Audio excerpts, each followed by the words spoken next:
विकसित भारत 2047 तक को अचीव करने के लिए मैं अपने युवा साथियों से एक रिक्वेस्ट करना चाहती हूँ कि वो धूम्रपान ना करें, टोबैको पान मसाला ना चबाएं, अपने भविष्य को अंधकारमय ना बनाएं, क्योंकि इससे एक तो आपकी जेब पर असर पड़ेगा, आपकी जेब से पैसे निकलेंगे।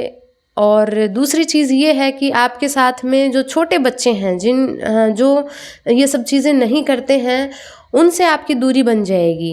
आपके परिवार में आपके बच्चे हैं, आपके छोटे बहन भाई हैं, इनसे आपकी दूरी बन जाएगी। वो आपको कहीं ना कहीं वो बताएंगे नहीं, लेकिन वो आपको पसंद नहीं करेंगे। ये चीज़ मेरी ध्यान रखिए।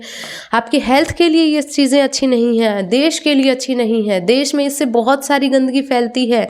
सोचिए, आप एक ऐसे मकान में रह रहे हैं जहाँ पे ऐसे पीक से थूकने से जो है वो ऐसे रेडिश हो रखा है सब कुछ। हमारा देश है ये, हमें इसको साफ रखना है, ये हमारी जिम्मेदारी है।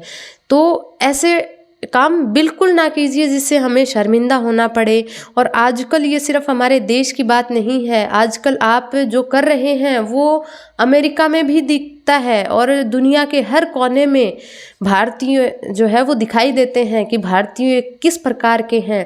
भारतीय अपनी आओ भगत के लिए जाने जाते हैं, तो भारतीय अपने इस सिविक सेंस की वजह से भी जाने जाते हैं कि इंडियंस जो है वो कहीं भी थूक देते हैं ऐसे कुछ खा करके। तो ये जो अपनी इमेज है, हमें विश्व के अंदर इसे सुधारना है। नेक्स्ट हमारी जो बात है वो ये है कि हैबिट में आने की वजह से आजकल दुनिया कनेक्टेड है फ़ोन पे, सोशल मीडिया पे। तो लोगों के अंदर जो ये एक अवधारणा बनी है कि इंडियन लोग तो इस तरीके से थूक देते हैं, उनके मन में जो हमारे लिए जो एक नकारात्मक ये जो अवधारणा है, इसको हमें बदलना होगा। अगर इसको हमने नहीं बदला तो भारतीयों की एक बहुत खराब इमेज देश के अंदर जाएगी। फिर चाहे हम विकसित हो ले, उससे फिर कोई मीनिंग वाली बात नहीं रहेगी। देश में ही लोगों को इरिटेशन होता है। देश के अंदर जब कहीं कोई एक साफ सुथरा इंसान जो कोई नशे वगैरह नहीं करता है, वो कहीं इस ऐसी जगह पे जाता है तो उसको इरिटेशन होती है कि मैं यार इस देश में क्यों हूँ। जो टैक्स पेयर्स हैं, जिनको जो सुविधाएं चाहिए वो यहाँ पे नहीं रहेंगे। ब्रेन ड्रेन नाम चीज़ जो आपने सुनी है, उसमें कहीं ना कहीं इस चीज़ का भी योगदान है कि लोगों को इस तरीके से थूकते हुए देखते हैं या फिर ऐसी चीज़ें करते हुए देखते हैं, तो लोगों को ये होता है क्या ये है मेरा देश, क्या ये भारत है। लोगों को खुद से गुस्सा आता है इस चीज़ को देख करके। अब गवर्नमेंट इस चीज़ को चलने क्यों दे रही है, क्योंकि इससे एकमात्र फ़ायदा ये है कि फैक्ट्री में काम करने वाले या जो पान मसाला तंबाकू ये जो उत्पाद हैं, इनकी रेहड़ी पे जो काम करने वाले हैं, इनको रोज़गार मिलता है। बस ये एक रोज़गार इंडस्ट्री के रूप में ही इसको सरकार देखती है, बाकी इससे कोई फ़ायदा नहीं है। अब सरकार ने क्या किया है इसके लिए, तो सरकार ने इसके लिए इसको सिन गुड्स की उसमें कैटेगरी में रखा है। सिन गुड्स का मतलब है कि खराब वस्तुएं जो स्वास्थ्य को नुकसान पहुंचाती हैं, और इन पर सरकार ने 40% सिन टैक्स लगाया है। इस 40% सिन टैक्स जो एक्स्ट्रा जो ये टैक्स है, इसका इस्तेमाल जो है सरकार मानव कल्याण में करेगी, मानव हित में करेगी। और क्या ये बदलाव सफिशिएंट है?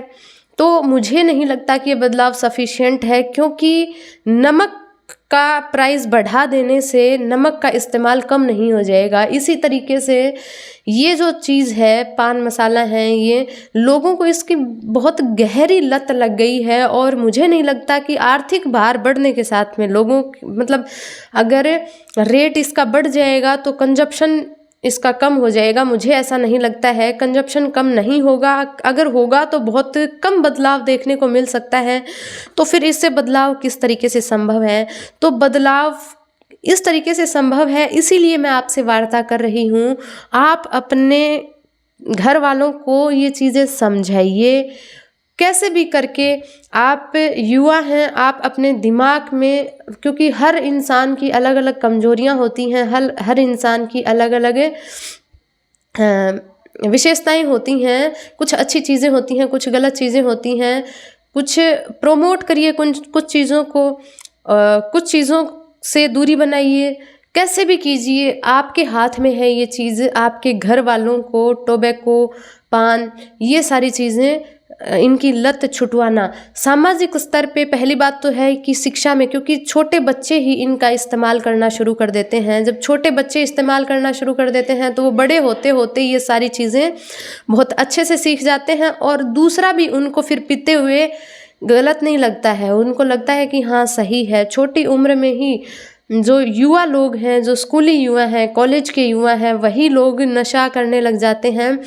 तो इन युवाओं में नशे की लत हमें छुटवानी होगी और उनको समझाना होगा। सामाजिक स्तर पर हमें ये काम करना होगा। ये सामाजिक कुरीति की तरह इसको देखा जाना चाहिए, और इसके लिए प्रशासनिक स्तर पे क्या काम किया जा सकता है, ये भी प्रशासनिक स्तर पे ही है कि शिक्षा में इस चीज़ को इन्वॉल्व किया जाए। जो ऐसे सेंटर्स हैं, ऐसे सेंटर्स हों, ऐसे सेंटर्स एस्टेब्लिश किए जाएं जहाँ पे ये शराब वगैरह या फिर ये सारी चीज़ें छुटवाते हों, जहाँ पे छुटवाई जाती हों। डॉक्टर से कंसल्ट करना, कंसल्टेशन सेंटर्स एस्टेब्लिश करना, ये सारी चीज़ें इसके अंदर शामिल हैं। और जुर्माने का प्रावधान किया जाए। इसके बाद भी ये अंतिम हथियार है कि अगर कोई भी इंसान इस तरीके से गंदगी फैलाता हुआ मिलता है या फिर ऐसा करते हुए पाया जाता है, कोई करता है, कैमरे के अंदर आ जाता है वो, तो पहले तो जुर्माने का प्रावधान करना चाहिए, बहुत ज़्यादा जुर्माने का प्रावधान करना चाहिए, और फिर धीरे धीरे उसका इन्फोर्समेंट जो है वो सुनिश्चित करना चाहिए एक बारीक लेवल पे। इससे क्या होगा, इससे हमारे जो बच्चे हैं उनमें भी अच्छी आदतें आएंगी और बच्चों के ऊपर इसका नकारात्मक प्रभाव नहीं पड़ेगा। बच्चे के ऊपर नकारात्मक प्रभाव सबसे ज़्यादा इस चीज़ का पड़ता है, क्योंकि मैं इस चीज़ की एक भुगतभोगी इंसान हूँ। मेरे फादर जो स्मोकिंग करते हैं, मुझे बिल्कुल भी इस चीज़ का, मैं मेरे हार्ट से ये चीज़ कह रही हूँ, मैं मेरे दिल से ये चीज़ कह रही हूँ कि मुझे इस चीज़ का बिल्कुल भी अच्छा नहीं लगता है। मुझे पब्लिक के सामने गिल्ट फील होता है इस चीज़ का, लेकिन मैं अभी उस चीज़ को करने में अभी कामयाब नहीं हूँ, लेकिन मेरा विश्वास है कि मैं एक दिन इसको करने में कामयाब रहूँगी। और मेरी आप सबसे ये रिक्वेस्ट है कि आप लोग अपने परिवार में जो भी ऐसे लोग हैं उनसे ये सब चीज़ें छुटवाइए, क्योंकि आज आप हैं, आपके ऊपर, आप इस चीज़ को मान लीजिए समझ गए कि हमारे ऊपर इस चीज़ का कोई नकारात्मक प्रभाव नहीं है, बट आपके कल को जो बच्चे हैं उन पे नकारात्मक प्रभाव पड़ेगा इस चीज़ का। तो कहीं ना कहीं कुछ ना कुछ चीज़ मिस कर देता है इंसान जो ये सब चीज़ें करता है। टोबैको, पान मसाला खाने वाला, बीड़ी पीने वाला, ड्रिंक करने वाला इंसान अपने जीवन के कुछ लम्हे जो बहुत हसीन थे, बहुत ही कूल फील कराने वाले थे, उनको वो मिस कर देता है। वो जीवन का आनंद ले ही नहीं पाता है। उसको सिर्फ जीवन के अंदर सिर्फ ये 2-3 चीज़ें दिखाई देती हैं, इसके आगे उसको कुछ दिखाई नहीं देता है। तो हमें इसको एक ज्ञान के रूप में ही नहीं, हमें इसको एक क्रांति के रूप में, मैं ये वीडियो पहले भी बना चुकी हूँ, अब मैं फिर से ये वीडियो बनाया है, मैंने लॉन्ग वीडियो बनाया है। ये मैंने मेरी रियल लाइफ से प्रभावित होकर के ये वीडियो बनाया है। इस वीडियो को ऐसे ही बेकार मत जाने देना। अगर आप किसी एक पर्सन की भी बीड़ी, सिगरेट, तंबाकू, अल्कोहल छुटवाने में अगर कामयाब रहते हैं तो मैं ये समझूंगी कि मेरा ये वीडियो सक्सेसफुल रहा है। और थैंक यू सो मच, इतना वीडियो आपने सुना, इसके लिए थैंक यू।